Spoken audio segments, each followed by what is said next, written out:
Looking through the tutorial, it becomes obvious that the physics object provided by Physics.js is important. This is how I set up a renderer so that the physics engine can draw something into the screen. It's how I add bodies to the scene. It's how I create a clock to set things in motion. All sorts of important APIs hanging off of physics, so I will probably need access to physics from many different places.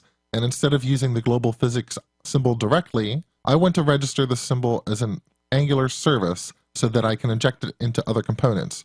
And that is easy enough to do. I can just tell Angular to register a service with the value method. The service name will be physics, and the object to use for this will be that global symbol physics. This will be available because I am sure to include the scripts needed for physics.js in my shell page before I include Angular. Now this value method, this is an underappreciated method compared to .service and .factory, but those two methods force Angular to do something to create the service, specifically invoke some function. With .value, we are telling Angular it doesn't need to perform any action. The object I'm giving to Angular is the object it should pass along and inject. So dear Angular, please take this physics object, and if anyone wants to use it, if they're asking for the name physics, just pass it along directly. Don't try to invoke it or do anything with it before you pass it in.